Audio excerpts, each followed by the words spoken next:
Disclosure. This video is my opinion on a writing trope, and a discussion based off what I know of history, suspect of modernity, and understand of human nature. This is a popular trope, and others will have different opinions. This is not a condemnation of tropes, but a commentary on one. I welcome all discussion in the comments, but please keep it civil. We're discussing fiction. Welcome back, ladies and gentlemen. I've been kicking around this discussion for a while, but I haven't brought all the pieces together until now. If you watch almost any popular show or have read a popular book over the past 4 decades, you've probably noticed a particular trope popping up over and over again. A small group of people are born with, given, or acquire powers that the larger group does not possess. This group is actively hated or must hide its existence. This is what I call the X-Men trope. While I was a fan of the show in the 90s and enjoyed the movies in the 2000s, something about it always bothered me. The X-Men are not the only place we see this trope. In Harry Potter, the wizarding world must hide from the Muggles to avoid persecution. Reaching a bit into obscurity, in the HBO series True Blood, the vampires have to actively advocate so humans don't hate them. Today I'm here to tell you why, if a superpowered group existed, the general populace would probably hate and fear them. And so would you. Let's start with the trope's namesake, the X-Men. I can only discuss the show and the movies because I haven't read the comics. In X-Men, some people are born with an activated gene that grants them a random superpower. The powers can vary wildly from a slight increase in ability to crippling disfiguration to the powers of an ancient god, and they hit every point in between. It is popularly understood that the series was meant to be a commentary on the racism of its time. That is not what we're discussing here. We're discussing people with superpowers. So let's get into the more mundane problems with this setup. First of all, being born so different from your parents. There's a group in X-Men called the Morlocks. They're a group of mutants who are born ugly, disfigured, or are simply unwanted, and they live in the sewers of New York. As cruel as this would probably be more common than you would think. History has not been kind to those born with disabilities or deformities. Some civilizations have been kinder than others. The ancient Spartans would leave disfigured babies in the elements to die. Freak shows were very common 100 years ago. And even in the modern day, you have places like Iceland that terminate almost 100% of pregnancies that test positive for Down syndrome. This is not an advocacy for these practices, just a statement of fact.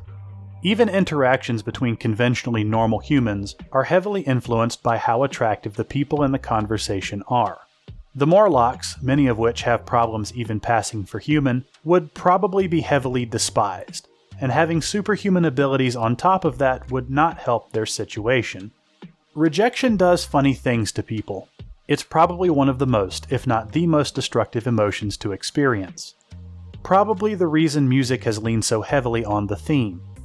Being rejected will often lead to people rejecting everything associated with those who rejected them, especially if it happens repeatedly. It would be understandable for a group like the Morlocks to become fairly monstrous in their treatment of normal humans. It would also be understandable for them to become the exact opposite. Their starvation for approval and acceptance in any form could make them increasingly empathetic. Rage and fanaticism usually wins out over empathy and understanding. So as a group, the members of the Morlocks, desperate not to be ostracized again, would probably be hostile to normal humans. This would only increase normal people's fear and loathing of them. Knowledge of a group like the Morlocks would have heavy societal impacts. Knowing your child could randomly come out looking inhuman would cause a fair amount of public outcry, and most people would want to know why. We would probably see practices like those in Iceland adopted very quickly. As cruel as it sounds, child abandonment would become far more common. You would also see a rise in people using the fact they don't have the gene as a way to pick up mates. This leads to our next group, those who are trying to blend in. In a scenario like the X-Men, it wouldn't be unusual for you to see more mundane mutants, those who look normal and have little to no power.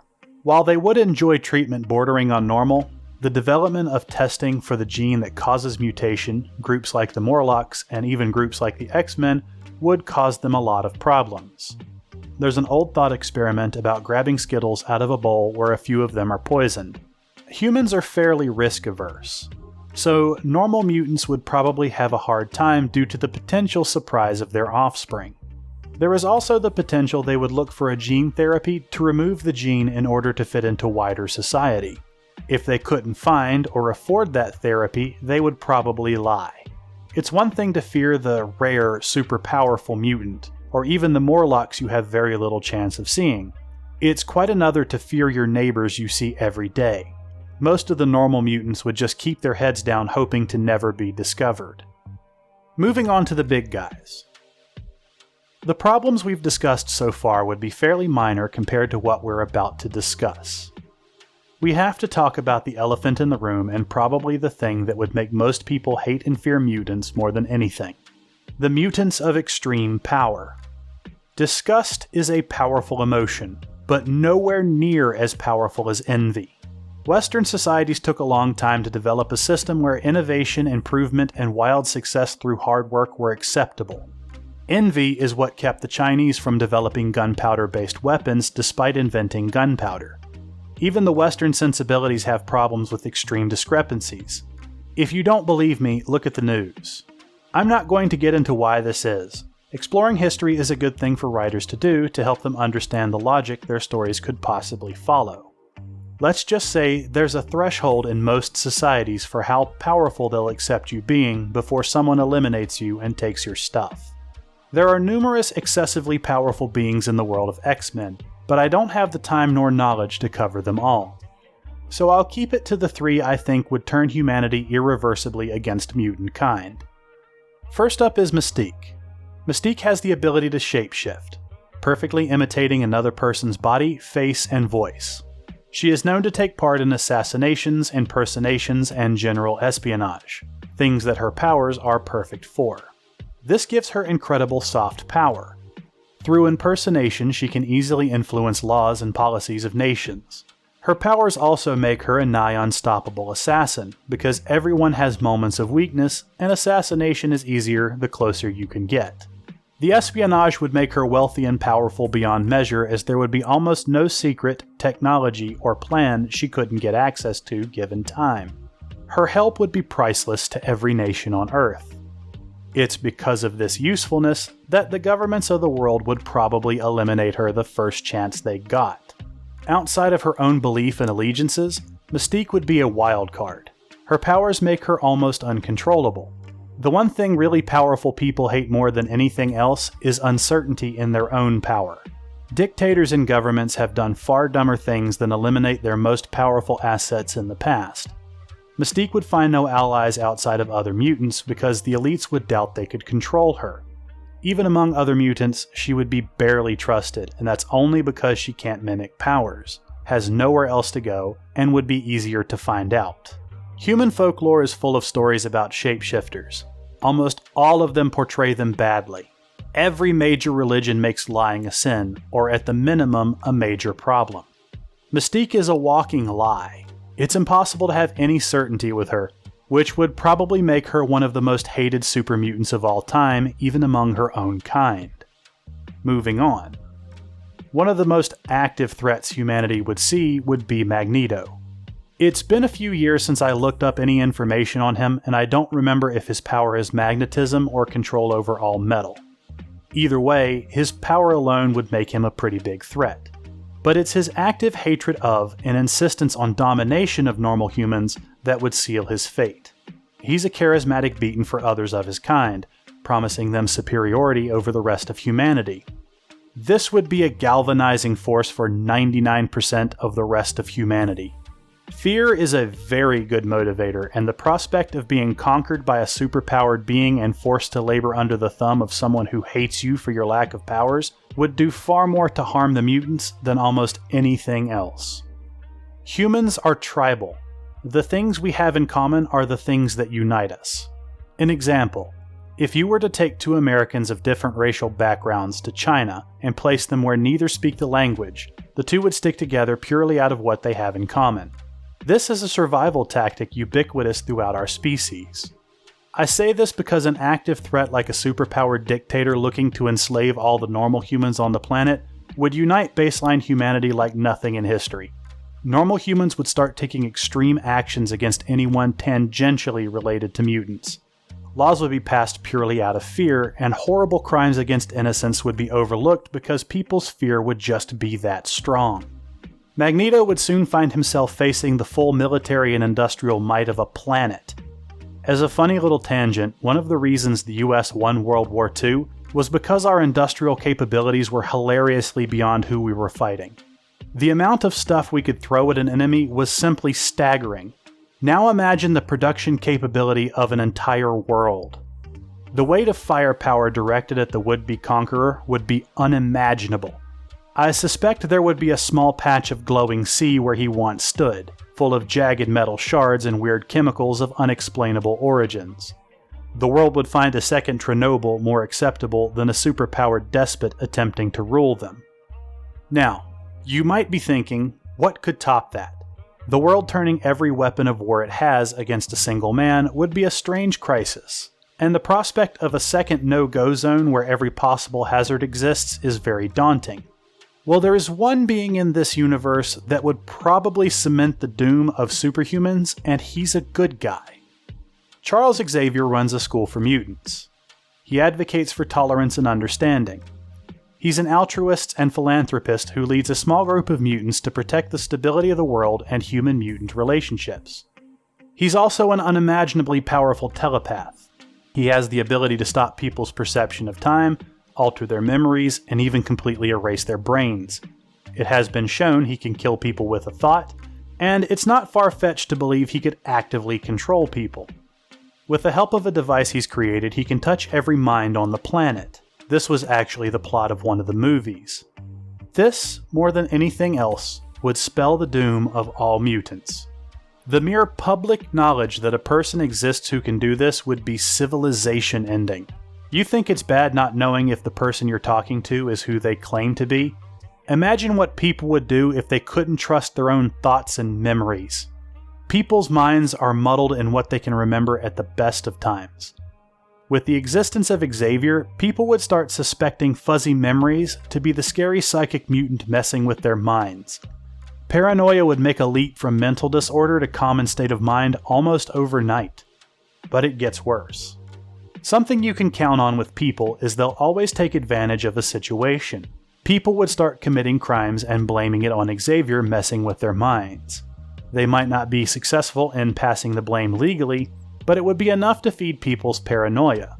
The paranoid people with time and access to others would spread this paranoia as bad actors would keep cropping up. It wouldn't take long before politicians used this to seize power. They would find an easy rise to power by accusing anyone who sided with the mutants of being controlled, therefore unable to be trusted. We're not talking policies and laws. This would be the rise of dictators. Single strong men who would promise the elimination of threats and fix all the world's problems. This ironically would make it much easier for an extremely powerful telepath to control the world. We're all familiar with the excuse, "the devil made me do it." Most of the time it's met with disbelief, scorn, and occasionally concerns for mental health. With a being like Xavier, it would become commonplace, with Xavier being likened to the actual devil. A dark, nebulous being that's out there manipulating people into doing evil things. There's no good end to this scenario.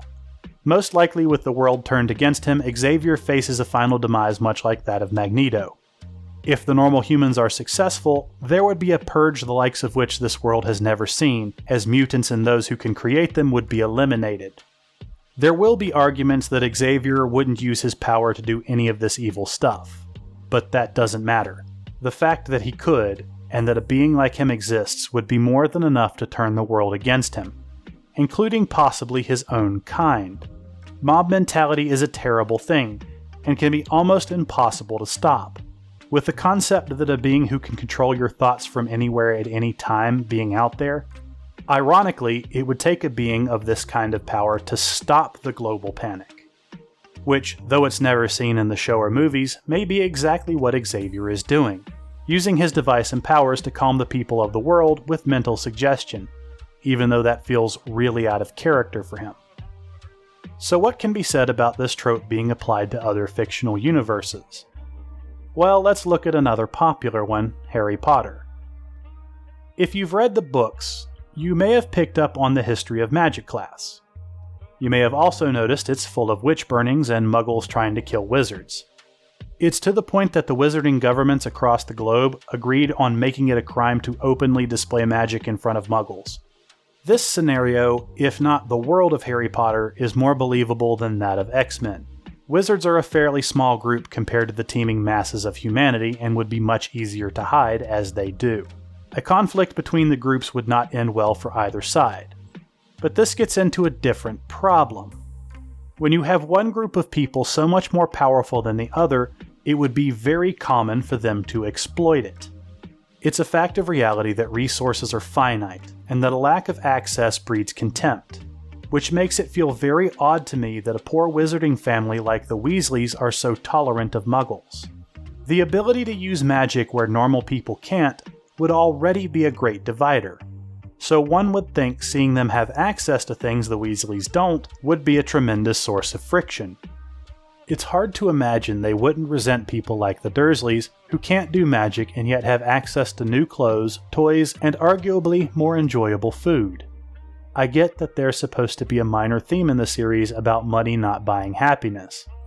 The problem is, poverty causes misery, and seeing someone less capable than yourself having access to so much more is the basis of resentment.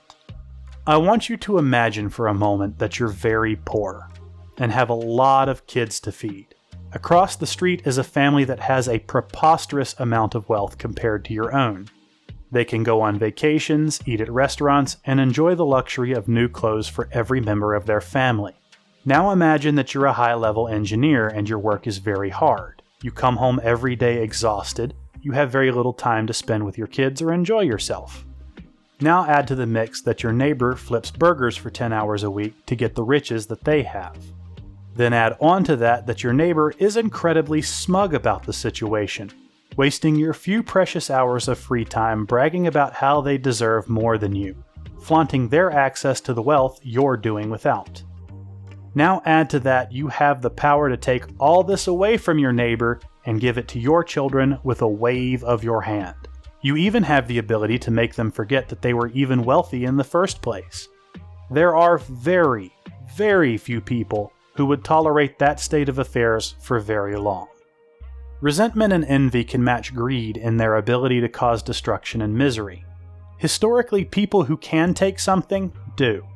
There are rare exceptions, like George Washington refusing to become a king, but most people don't refuse to take power. European colonialism, the Mongol conquest, the Roman Empire, the Aztecs all existed because a group of people had the power, will, and want to expand. We're all familiar with the concept that no matter how much money you make, you can always use more. I say all this to say it's astounding the wizards aren't trying to conquer the world. It could be the reason they don't is because they can't. Again, we reach the same problem of the X-Men. Normal humans are too numerous and dangerous to anger.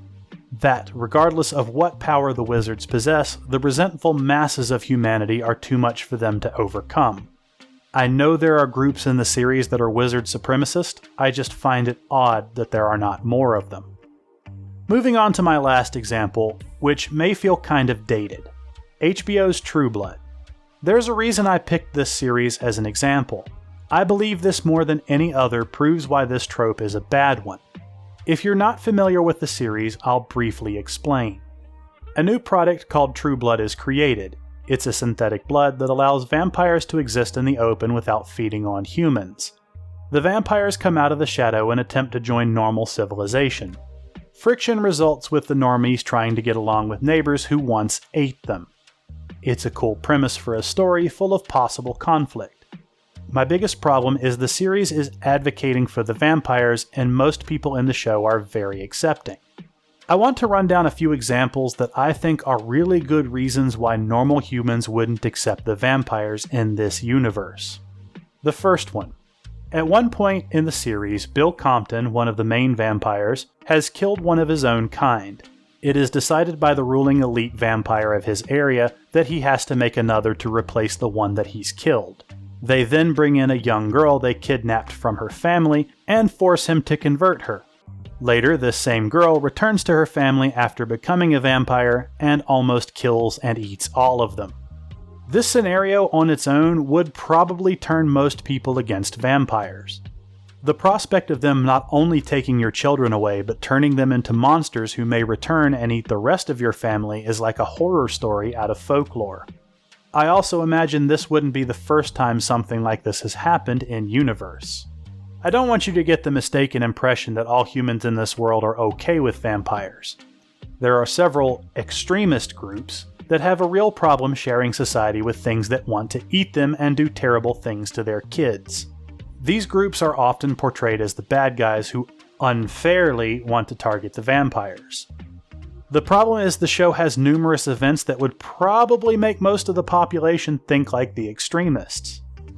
In the show, vampires tend to form nests, where they abduct locals to feed, and in a more deviant sense, prey on. We see examples of this with women being kept in a less than wholesome and involuntary way. This situation is presented in the show as the normal state for vampires, and even some of the main characters express living like this in the past. If this is common, then it would lead to a lot of missing people. Now that vampires are known to be real, it would be highly unusual that people wouldn't immediately suspect them when people go missing. This would only be exacerbated later when a vampire ancient literally rips out a news anchor's heart on live TV.